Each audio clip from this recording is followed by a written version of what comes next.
عیسیٰ علیہ السلام نے کہا اے بنی اسرائیل میں تم سب کی طرف سے اللہ کا رسول ہوں، مجھ سے پہلے کتاب تورات کی میں تصدیق کرنے والا ہوں اور اپنے بعد آنے والے ایک رسول کی خوشخبری سنانے والا ہوں جس کا نام احمد صلی اللہ علیہ وسلم ہے۔ پھر وہ جب ان کے پاس کھلی دلیلیں لائے اور یہ کہنے لگے یہ تو کھلا جادو ہے۔ آج میرا بیسیکلی موضوع یہ ہے کہ آپ صلی اللہ علیہ وسلم کی ذات مبارکہ کا ذکر خیر، قرآن تو نزول ہوا یا آپ صلی اللہ علیہ وسلم پر، اس کے علاوہ پیچھے انجیل، تورات اور جتنی کتابیں ہیں اور صحیفے ہیں ان سب میں آپ صلی اللہ علیہ وسلم کا ذکر مبارک ہے۔ یہاں تک کہ ڈاکٹر ذاکر نائک نے ہندوؤں کی کتابوں میں بھی آپ صلی اللہ علیہ وسلم کا نام نامی، آپ صلی اللہ علیہ وسلم کے والد اور والدہ ماجدہ کا نام بھی جو ہے ان کتابوں میں موجود ہے۔ اور یہ چیز ثابت کرتی ہے کہ آپ صلی اللہ علیہ وسلم کی آمد کا اللہ تبارک تعالیٰ نے اپنی تمام احکامی کتابوں میں جہاں نبیوں کو اپنے اپنوں کی شریعت عطا فرمائی، وہاں آپ صلی اللہ علیہ وسلم کا ذکر خیر، یہاں تک کہ جائز ظہور ان تمام شہروں کا مکہ مدینہ تک کا ذکر خیر ہے۔ اور سورہ اعراف میں 156 نمبر آیت میں اسی کی تصدیق کرتی ہے کہ بسم اللہ الرحمن الرحیم الذین یتبعون الرسول النبی الامی امی الذی یجدونہ مکتوبا عندہم فی التوراۃ والانجیل، کہ جو لوگ ایسے رسول نبی امی کی اتباع کرتے ہیں جن کو وہ لوگ اپنے پاس تورات اور انجیل میں لکھا ہوا پاتے ہیں۔ اب دیکھیے، ہر جو ہے یہود بھی کہہ رہے تھے کہ بس اوس و خزر قبیلے کو کہتے تھے کہ بس تھوڑی دیر ہے، ابھی ہمارا نبی جو ہے وہ دنیا میں آنے والا ہے اور پھر ہم تمہارے ساتھ وہ کریں گے جو عاد و سمود کے قوم کے ساتھ ہوا، یعنی کہ قتل۔ اور اسی طرح عیسائی بھی کہا کرتے تھے کہ لیکن دونوں آپ صلی اللہ علیہ وسلم کا انکار کیا، یہود نے بھی اور عیسائی نے۔ واضح نشانیاں ان کی موجود، دیکھی ہوئی ان کی کتابوں میں پڑھی ہونے کے باوجود انہوں نے انکار کیا۔ یہودیوں کا انکار تو اس لیے تھا کہ وہ سمجھتے تھے کہ تمام نبی کیونکہ حضرت اسحاق علیہ السلام کے اولاد میں سے ہیں، آگے یعقوب، حضرت موسیٰ علیہ السلام اور یوسف علیہ السلام، بنیامین اور تمام جو ہے زکریا، عیسیٰ تک، یہاں تک عیسیٰ علیہ السلام تک تمام نبی جو ہیں وہ حضرت یعقوب علیہ السلام کی لڑی میں سے ہیں، اور حضرت اسماعیل علیہ السلام کی لڑی میں سے صرف آپ صلی اللہ علیہ وسلم ذات مبارکہ ہے۔ تو لہٰذا یہ انہیں ہضم بات نہیں ہو رہی تھی کہ ہم تو بنی اسرائیل ہیں، سارے نبی اس میں آئے ہیں، بنو اسحاق میں، یہ بنو اسرائیل میں کیسے آ گئے؟ تو یہ چیز انہیں ہضم نہیں ہو پا رہی تھی، اپنے آپ کو بڑے وہ معزز سمجھتے تھے، اور اللہ تبارک تعالیٰ نے انہیں پھر ذلیل و رسوا کر کے رکھ دیا۔ اور پھر عیسائی بھی اسی طرح، ان کی کتابوں میں واضح آپ صلی اللہ علیہ وسلم کا نام نامی احمد موجود ہے، وہ کہ انہوں نے اپنی کتابوں میں بہت تعریفیں کر دی ہیں۔ اب بھی اگر کبھی انہیں آپ پڑھیں، میں نے انجیل رکھی ہوئی ہے، میں اس کو دیکھتا ہوں تو اس میں اب بھی ایسی چیزیں مل جاتی ہیں کہ ان کو تعریف کرنے کے باوجود بھی۔ اور جیسے کہ آپ صلی اللہ علیہ وسلم پہلی وحی آئی،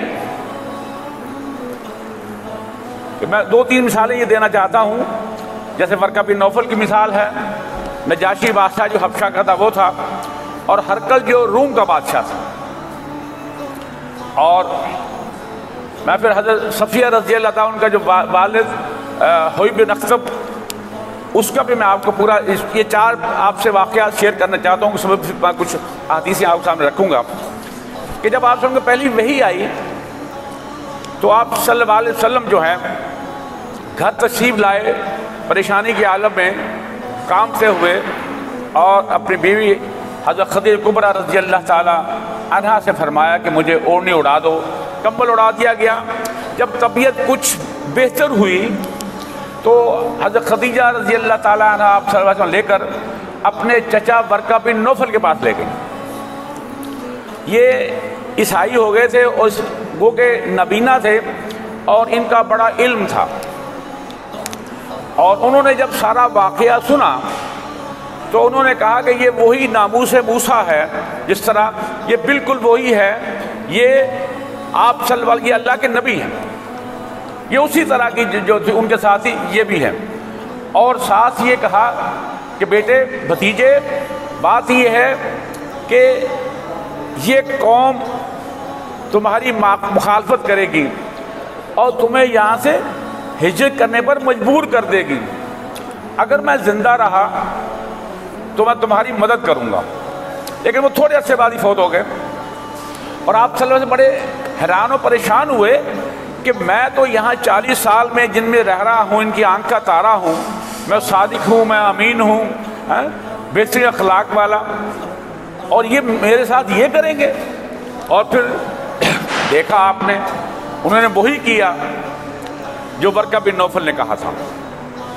اور دوسرا وہ نجاشی بادشاہ، جب آپ صلی اللہ علیہ وسلم 3 سال تو خفیہ جو ہے یہ دعوت دی، منظر عام پر نہیں آئے، اس کے بعد جب منظر عام پر آئے اور کوہ صفا پہ جب یہ اعلان فرمایا تو ظاہر ہے وہی لوگ جن کی آپ صلی اللہ علیہ وسلم کی آنکھ کا تارا تھے، صادق سے، امین تھے، بہترین فیصلہ کرنے والے تھے، لیکن انہوں نے جب یہ سنا کہ سارے خداؤں کی خدائی ختم کر کے ایک خدا کی جانب دعوت دے رہے ہیں اور اپنے آپ کو اللہ کا رسول کہہ رہے ہیں، تو یہ چیز وہ ہضم نہ کر پائے، اور انہوں نے آپ صلی اللہ علیہ وسلم اور آپ کے جو صحابہ تھے ان کی مخالفت کرنی شروع کر دی۔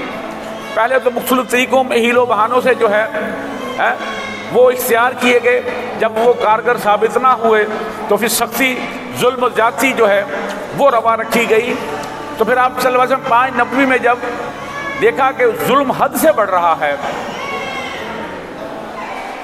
حد سے بڑھ رہا ہے، تو پھر آپ صلی اللہ علیہ وسلم نے یہ اجازت فرما دی کہ نجاشی بادشاہ جو ہو گو کہ عیسائی ہے لیکن وہ ظالم نہیں ہے اور عادل حکمران ہے، آپ وہ وہاں ہجرت کر کے چلے جاؤ۔ تو 2 ہجرتیں ہوئیں۔ پہلی ہجرت جو تھی وہ حضرت عثمان رضی اللہ تعالیٰ ان کے ساتھ ان کی بیوی حضرت رقیہ رضی اللہ تعالیٰ عنہا تھی، اس میں 12 سے 14 لوگ تھے۔ اور پھر دوسری جو ہجرت افشا ہوئی اس میں تقریباً کوئی 100 کے لگ بھگ، جس میں حضرت جعفر ابو طالب رضی اللہ تعالیٰ عنہ اور ان کی بیوی جو حضرت اسماء بنت امیس رضی اللہ تعالیٰ عنہ، باقی لوگ تھے۔ اور یہاں یہ لوگ تقریباً 7 ہجری تک رہے، فتح خیبر تک۔ بعض لوگ واپس آ گئے اس میں سے مکہ میں، اور کچھ لوگ بھی 7 ہجری تک وہاں قیام پذیر ہوئے۔ یہ تقریباً جو ہے 15 سال کا عرصہ بنتا ہے۔ اور پھر ہم دیکھتے ہیں کہ اسی اثناء میں نجاشی بادشاہ ایک دفعہ اس نے اپنے بیٹے کو طائف دے کر ایک جہاز میں بھیجا آپ سب جانب، وہ جہاز طوفان کی زد میں آ گیا، وہ ڈوب گیا، اس کا بیٹا بھی ہلاک ہو گیا۔ اور جب نجاشی بادشاہ یہ فوت ہوتا ہے تو آپ صلی اللہ علیہ وسلم نے اس کی نماز جنازہ، غائبانہ نماز، یہ پہلی غائبانہ نماز جنازہ ہے جو آپ صلی اللہ علیہ وسلم نے پڑھی، اور میں یہ الگ موضوع ہے انشاءاللہ کسی دن ذکر کریں گے اس کا۔ اور اللہ تبارک تعالیٰ نے وہ میت سامنے لا دی اور پھر آپ صلی اللہ علیہ وسلم اس کی نماز جنازہ پڑھائی۔ تو اس نے بھی جو ہے جب حضرت جعفر رضی اللہ تعالیٰ نے ان کو سورہ مریم سنائی تھی، اور وہ رو رو کر، وہ اس کے جو حواری تھے، سارے درباری تھے جو، وہ ان کی داڑیاں تر ہو گئی تھیں، اور نجاشی بادشاہ جو ہے وہ صاحب ایمان ہو گیا تھا۔ اور اس کے علاوہ ہرقل بادشاہ، میں اس کا آخر میں ذکر کروں گا کہ جب آپ صلی اللہ علیہ وسلم نے حضرت ضیاء قلبی رضی اللہ تعالیٰ عنہ یہ وہی صحابی ہیں جن کی شکل میں حضرت جبرائیل اسلام دنیا میں تشریف لاتے تھے آپ صلی اللہ علیہ وسلم کے ساتھ ملنے کے لیے، کیونکہ حضرت جبرائیل اسلام آپ نے زندگی میں 2 بار اس کی اصل شکل میں دیکھا، ایک پہلی اور دوسری وحی کے درمیان جب تک پہاڑ پر تشریف لے گئے تھے اور وہ زمین و آسمان پر کرسی بنائے تھے، اور دوسری بار جو تھا وہ سدرۃ المنتہا پر جب معراج پر تشریف لے آتے ہیں وہاں دیکھا۔ ادروائز آپ صلی اللہ علیہ وسلم نے انہیں حضرت دحیہ قلبی رضی اللہ تعالیٰ عنہ کی شکل میں دیکھا، اس کا تھوڑا سا میں ذکر آگے بھی کروں گا۔ تو یہ وہ لوگ ہیں، اور اسی طرح چوتھی میں مثال یہ دینا چاہتا ہوں کہ حضرت صفیہ رضی اللہ تعالیٰ عنہ، ان کے والد تھے حوئی بن اخطب، یہ بنو نذیر کے سردار تھے، اور ان کی والدہ کا نام تھا برہ، اور سیمل ان کے والد کا نام تھا، اور یہ بنو قریظہ کے سردار تھے، یعنی کہ ماں اور والد کی جانب سے دونوں کی سرداریاں جو ہے ٹرانسفر ہوئی تھی۔ اور یہ روایت کرتی ہیں کہ میں اپنے والدین اور میرے چچا اس کی بڑی میں لاڈلی تھی، جب میں اپنے دوسرے کزنوں اور بہنوں کے ساتھ جاتی تو میرے چچا اور میرے والد سب کو چھوڑ کر مجھے اٹھا لیتے اور پیار کرنا شروع کر دیتے، یعنی کہ میں سب سے اپنے خاندان میں لاڈلی تھی۔ اور جب آپ صلی اللہ علیہ وسلم کوبا میں تشریف لائے ہجرت فرما کر، تو وہ بنو عمرو بن عوف جو تھا وہ علاقہ جہاں تشریف لائے، اور کلثوم بن ہدم رضی اللہ تعالیٰ کے ہاں اپنے قیام فرمایا، اور یہ حوئی بن اخطب جو ہے اسے اور اس کا جو بھائی تھا، یہ دونوں نے یہ قبا میں آئے دیکھنے کے لیے آپ صلی اللہ علیہ وسلم کو، اور یہ صبح صبح نکلے وہاں سے اپنے، اور یہ شام کو حضرت صفیہ رضی اللہ تعالیٰ فرماتی ہیں کہ جب یہ آئے تو بڑے تھکے ماندے لڑکھڑاتے چہرے سے پریشانیاں آیا تھیں، لیکن مجھے کیا معلوم تھا، میں دوڑی دوڑی گئی اور مجھے نہ میرے والد نے لفٹ کرائی اور نہ میرے چچا نے، مجھے اگنور کیا۔ میں بڑی حیران پریشان ہوئی کہ آج ماجرا کیا ہے، لیکن وہ ماجرا پھر ہلکا ہو گیا، نظر آ گیا کہ رات کو میرے چچا اور والد بیٹھے گفتگو کر رہے تھے اور میں سن رہی تھی کہ چچا نے کہا کہ بھائی کیا یہ وہی ہے؟ آنسوں پہ بات اشارہ تھا۔ تو حوئی نے کہا یہ خدا کی قسم یہ وہی ہے۔ ان کے چچا کا نام ابو یاسر تھا، میرے ذہن میں آ گیا ابو یاسر۔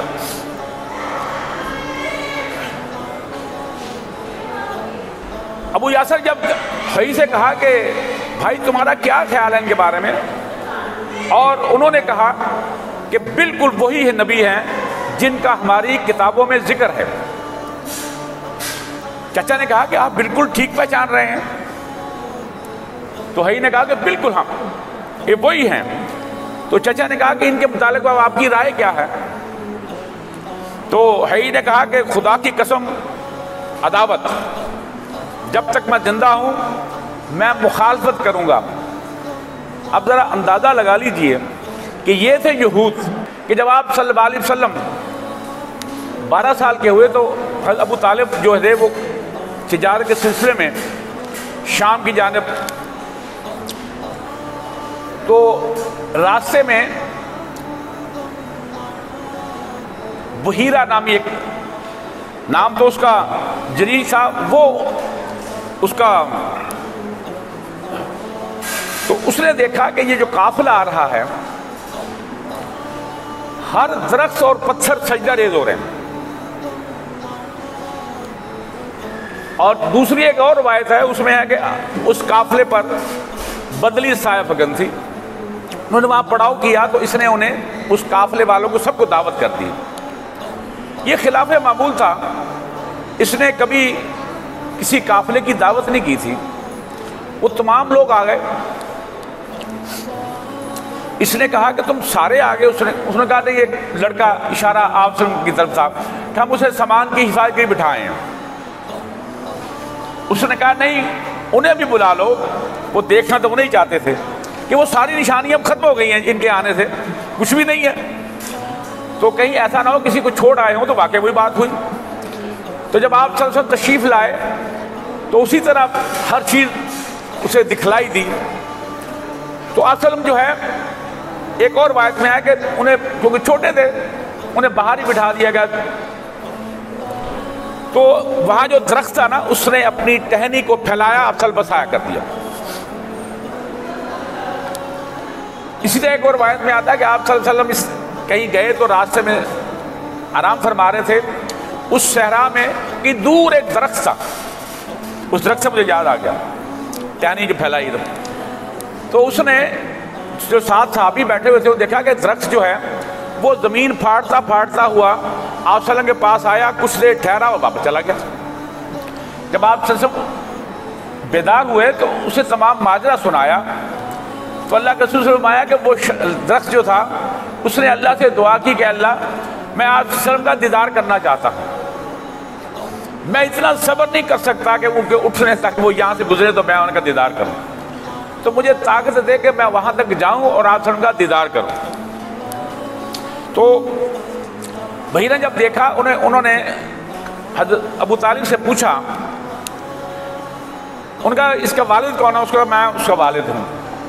جو کتابوں میں یہ تھا کہ اس کا والد فوت چکا ہوگا، والدہ فوت ہو چکی ہوگی۔ بحیرہ نے کہا کہ نہیں، سچ سچ مجھے بتاؤ۔ انہوں نے کہا نہیں میں سچ یہ بتاتا ہوں کہ یہ میرا بھتیجا ہے، اس کے والد فوت ہو چکے ہیں۔ تو کہا کہ آپ نے جب پش مارک دیکھی تو وہاں مہر نبو دیکھی، تو حضرت ابو طالب سے کہا کہ آگے شام یہود ہیں، میری مانو، کیونکہ وہ تو آپ کو پتہ ہے کہ یہ کہہ رہے تھے نبی ہم میں آنا ہے، تو وہ نبی تو آیا دوسری اس میں، تو یہ نہ کسی کو نقصان پہنچا دیں، تو آپ انہیں واپس بھیج دیں۔ تو پھر حضرت ابو طالب نے کچھ لوگوں کے ساتھ آپ صلی اللہ علیہ وسلم کو واپس بھجوا دیا تھا۔ ایک کمزور باتیں دو ایسی ہیں کہ جب آپ صلی اللہ علیہ وسلم حضرت حلیمہ سعدیہ کے ہاں سے وہاں ایک تو شق الصدر ہوا، آپ صلی اللہ علیہ وسلم کا سینہ مبارک چاک ہوا تھا، دوسرا یہ تھا کہ یہ روایت ویسے کمزور ہے لیکن کیونکہ موضوع ایسا ہے بتلانے میں کوئی حرج نہیں ہے کہ کچھ گھوڑوں پر سوار سے انہوں نے جب آپ صلی اللہ علیہ وسلم کو دیکھا تو وہ یہودی تھے اور انہوں نے پہچان لیا تو انہیں اٹھانے کی کوشش کی، تو آپ صلی اللہ علیہ وسلم دوڑ کے جو ہے چلے کے ساتھ بچے بھی تھے۔ اور اسی طرح ہے کہ جب آپ صلی اللہ علیہ وسلم اپنے ننیال گئے ہیں 6 سال کی عمر میں اپنی والدہ ماجدہ کے ساتھ، اور وہاں بھی کیونکہ یہود رہتے تھے تو اسی وجہ سے وہاں سے جلدی واپس آ گئے کہیں وہ نقصان نہ پہنچائیں۔ تو اس سے یہ مراد میں بتلانے کا مقصد یہ ہے کہ یہ چیزیں جو ہیں آپ صلی اللہ علیہ وسلم کے بارے میں پچھلی انجیل، تورات اور تمام کتابوں میں آپ صلی اللہ علیہ وسلم کا ذکر خیر ہے، آپ صلی اللہ علیہ وسلم کا جائے پیدائش کا بھی، یہاں تک کہ وہ ہجرت کر کے مدینہ جائیں گے یہ تک ان کی کتابوں میں موجود تھا، اور آپ صلی اللہ علیہ وسلم نام جو ہے احمد وہ بھی موجود تھا۔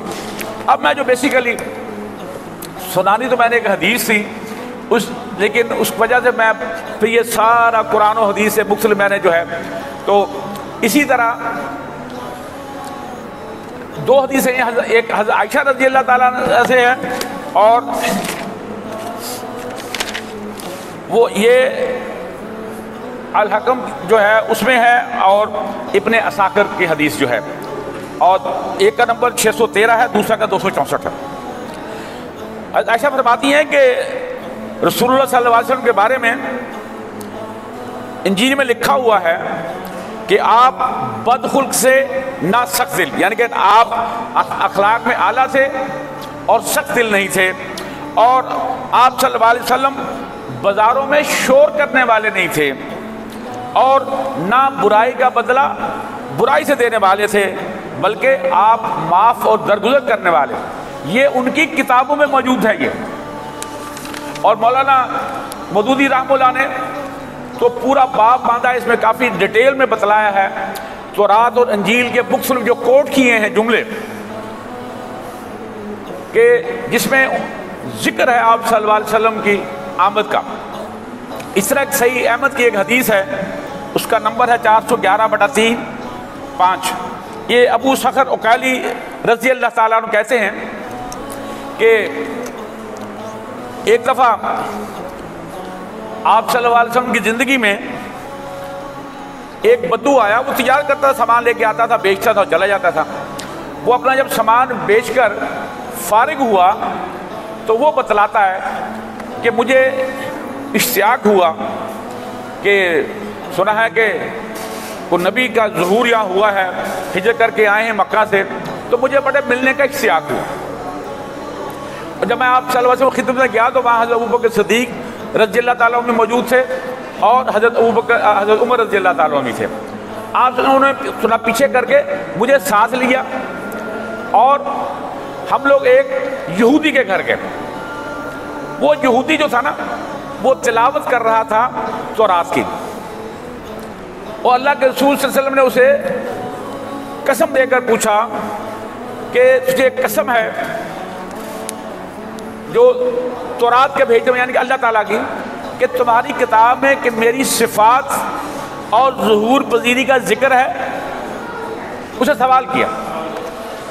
اس نے سر ہلا کر کہا کہ نہیں، کیونکہ یہ تورات اس لیے پڑھ رہا تھا اس وقت، اس کا جوان بیٹا حسین و جمیل بیٹا تھا اور وہ زندگی اور موت کی کشمکش تھا۔ جیسے ہم لوگ سورہ یاسین پڑھتے ہیں نا، جو بندہ موت کے قریب ہو، کلمہ پڑھتے ہیں تاکہ اسے کلمہ اس کی زبان پہ جاری ہو جائے، اور بتلاتے ہیں کہ مرنے کے بعد کیا ہونا وہ سارا۔ تو یہ تورات پڑھ رہا تھا کیونکہ اس کا بیٹا زندگی اور موت کی کشمکش میں تھا۔ اس کے بیٹے نے جب سنا، کہا کہ خدا کی قسم، جس نے تورات بھیجی، میں اس کی قسم کھا کر بتلا رہا ہوں کہ ہماری کتابوں میں آپ کی صفات اور ظہور کا ذکر ہے۔ اسی طرح میں وہ فوت ہو جاتا ہے۔ اللہ کے رسول سے فرمایا کہ اسے اس کے بھائی سے الگ کر دو، ہٹا دو اس کو۔ اشارہ اس بچے کی جانب تھا کہ اسے ہٹا دو، اور آپ صلی اللہ علیہ وسلم نے اس کا جنازہ پڑھایا، خوشبو لگائی، ذرا تصور کیجئے۔ اور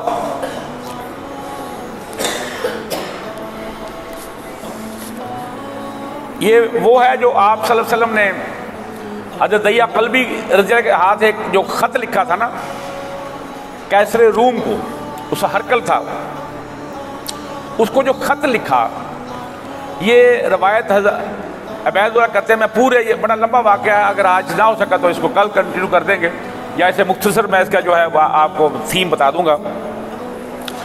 عبداللہ بن عتبہ بن مسعود رضی اللہ تعالیٰ عنہ سے روایت ہے کہ حضرت عبداللہ بن عباس نے اس کو حضرت ابو سفیان بن حرب سے بیان کیا رضی اللہ تعالیٰ عنہ، کیونکہ یہ وہاں گئے ہوئے تھے، اور جب یہ خط ملا اس نے کہا کہ قریش سے یا مکہ سے کچھ لوگ آئے ہوئے ہیں یہاں، تو انہیں بتلایا گیا کہ قریش کا ایک قافلہ آیا ہوا ہے، تو کہا کہ جو ان کے قریبی رشتہ دار ان میں سے کوئی ہو تو وہ میرے پاس آئے۔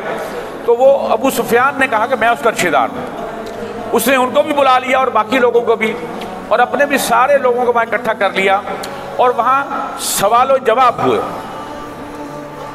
اس نے جو سوال کیے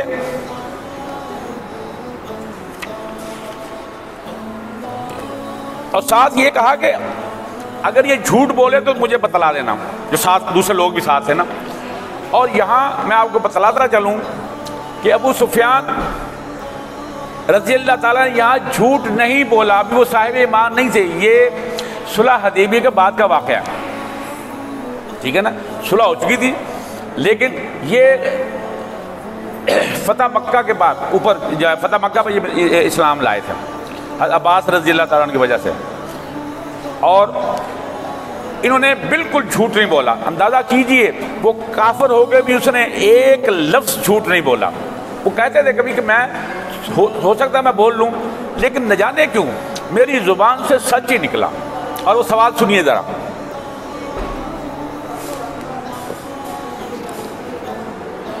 پہلی بات جو ہرکل نے پوچھی مجھ سے، ہرکل تم لوگوں میں اس شخص کا خاندان کیسا ہے؟ ابو سفیان وہ بڑی عالی نسب والا ہے۔ ہرکل اس سے پہلے بھی کسی نے تم لوگوں میں سے ایسی بات کہی تھی؟ ابو سفیان نہیں۔ ہرقل اس کے بڑوں میں کوئی بادشاہ ہوا ہے؟ ابو سفیان نہیں۔ ہرقل حق بڑے لوگوں نے اس کی پیروی اختیار کی ہے یا کمزور لوگوں نے؟ ابو سفیان نے کہا کہ کمزور لوگوں نے کی ہے۔ ہرقل نے کہا کہ اس کے تابعدار بڑھتے چلے جا رہے ہیں یا کم ہو رہے ہیں؟ ابو سفیان نے کہا کہ بڑھ رہے ہیں۔ ہرقل نے کہا کیا کوئی اس کے دین میں داخل ہونے کے بعد مرتد ہو رہا ہے؟ ابو سفیان نے کہا کہ نہیں۔ ہرقل نے کہا کہ اس دعوت نبوت سے پہلے تم لوگ اس پر کوئی جھوٹ کی تہمت لگاتے تھے؟ ابو سفیان نے کہا کہ نہیں، کہ وہ تو آپ کو پتا صادق و امین سچے تھے، اس لقب سے مشہور تھے، اور وہ کیسے کہہ سکتا تھا؟ ہرقل نے کہا کیا وہ دھوکہ کرتا ہے؟ ابو سفیان نے کہا نہیں۔ اب ہماری اس سے صلح کی ایک مقررہ مدت ٹھہری ہے، وہ صلح دیوے کا ذکر ہے کہ اب ہماری معلوم نہیں کہ وہ اس میں کیا کرنے والا ہے۔ میں اس بات کے سوا کوئی اور جھوٹ اس گفتگو میں شامل نہ کر سکا۔ ہرقل کیا تمہاری اس سے کبھی لڑائی ہوئی ہے؟ ابو سفیان ہاں۔ ہرقل تمہاری اس کی جنگ کا کیا حال ہوا؟ ابو سفیان نے کہا کبھی اس کے فریق کو کامیابی ہوئی، کبھی ہمیں۔ اس کا اشارہ جنگ احد کے بارے میں تھا۔ تو وہ تمہیں کس چیز کا حکم دیتا ہے؟ یہ بڑی امپورٹنٹ بات ہے۔ ابو سفیان نے کہا وہ کہتا ہے کہ اللہ تعالیٰ کی عبادت کرو جو یکتا و یگانہ ہے، اس کے ساتھ کسی کو شریک نہ ٹھہراؤ، اور اپنے باپ دادا کی شرک والی باتیں چھوڑ دو، اور ہمیں نماز پڑھنے، سچ بولنے، پرہیزگاری اور صلہ رحمی کا حکم دیتا ہے۔ یہ سب سن کر ہرقل نے اپنے ترجمان سے کہا ابو سفیان سے کہہ دے کہ میں نے تم سے اس کا نسب پوچھا، تم نے کہا کہ وہ سب میں عالی نسب ہے، اور پیغمبر اپنی قوم میں عالی نسب ہی ہوتے ہیں۔ میں نے تم سے پوچھا کہ دعویٰ نبوت کی بات تمہارے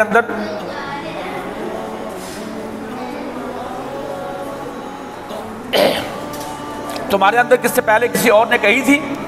تو تم نے جواب دیا کہ نہیں۔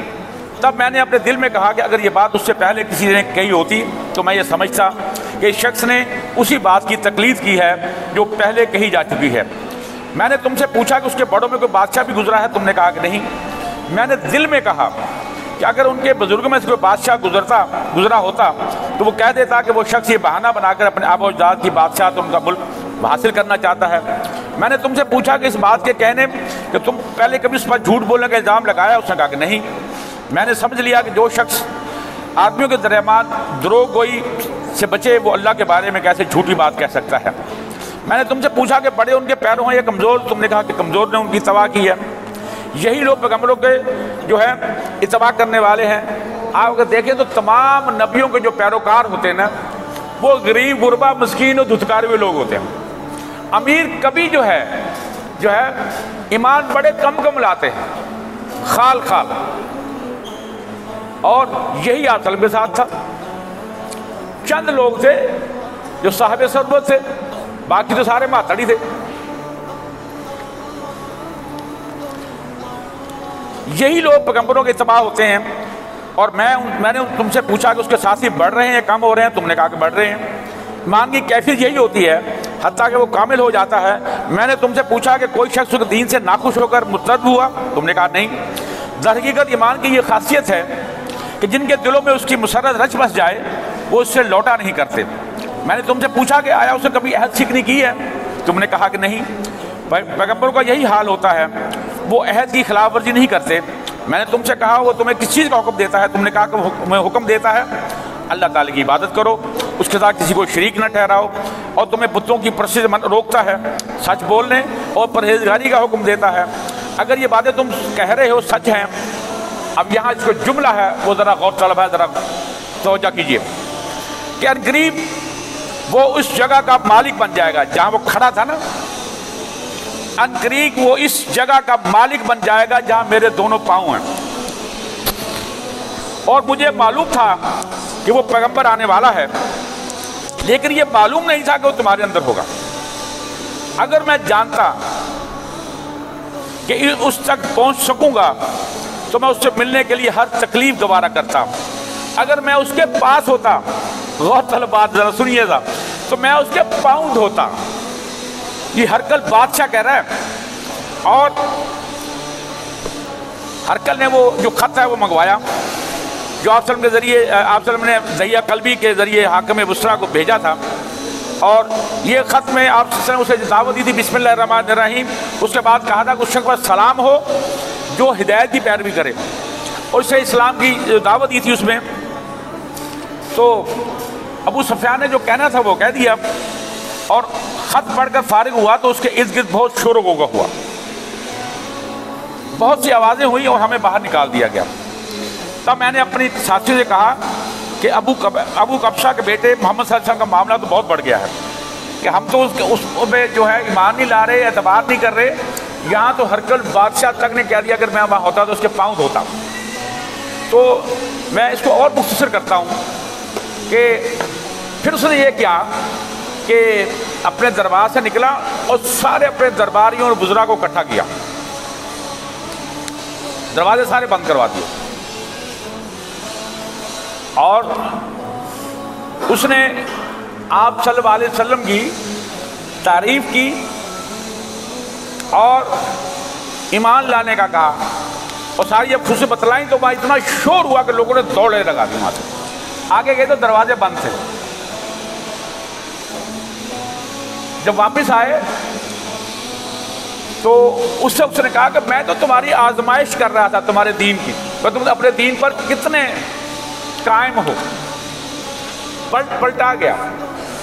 بات اس نے کی وہی تھی، لیکن جو بادشاہت ہوتی ہے نا اس کی وجہ سے وہ اصل جو بات تھی وہ دل سے وہ زبان پر نہ لا سکا، اور یہ اپنی بات کو وہ الٹا گیا اور وہ پھر صاحب ایمان نہ ہو سکا. تو میرا کہنے کا مقصد یہ ہے کہ آپ صلی اللہ علیہ وسلم میں جو قرآن آیا وہاں اپنے حبیب کی جو تعریفیں، اس کی تعریف میں اور آپ کیا کر سکتے ہیں آپ صلی اللہ علیہ وسلم کہ جس کی تعریف اللہ کے فرشتے کر رہے ہوں. قرآن میں آتا کہ ان اللہ و ملائکۃ یصلون علی النبی یا ایھا الذین آمنوا صلوا علیہ وسلم تسلیما، کہ اللہ کے فرشتے آپ صلی اللہ علیہ وسلم پر درود و سلام بھیج رہے ہیں. اے لوگوں جو ایمان لائے ہو تم بھی آپ صلی اللہ علیہ وسلم پر درود و سلام بھیجا کرو، جس پر اللہ کے فرشتے جن کی تعداد اتنی ہے کہ جو جس طرح بیت اللہ ہے اس کے اوپر بیت معمور ہے، اس کا طواف کر رہے ہیں، اور اربوں سال سے یہ کائنات اس طرح بنی ہوئی ہے. اور ایک فرشتہ جو طواف کرتا ہے نا بیت معمور کا، دوبارہ قیامت کی باری نہیں آنی. اس سے اندازہ لگائیے کہ اتنی تعداد ہے فرشتوں کی. اللہ کے فرشتے تمام عبادات جو ہے ہمیں کرنے کا حکم دیا ہے، نماز، روزہ، حج، زکوٰۃ، حقوق اللہ، حقوق العباد. لیکن ایک عبادت جو ایسی ہے جو میرا رب بھی کر رہا ہے، اس کے فرشتے بھی کر رہے ہیں، اور ہمیں بھی حکم دیا جا رہا ہے. اور بدقسمت وہ ہوگا آسمایا کہ جس کے سامنے میرا نام نامی لیا جائے اور وہ مجھ پر درود نہ بھیج سکے اور فوت ہو جائے، وہ جہنم میں ہوگا اور اللہ اسے اپنی رحمت سے دور فرمائے گا. اللہ تعالیٰ سے دعا ہے کہ اللہ تعالیٰ ہمیں اس قرآن کو پڑھنے سمجھنے اسوہ حسنہ پر عمل کرنے کی توفیق عطا فرمائے.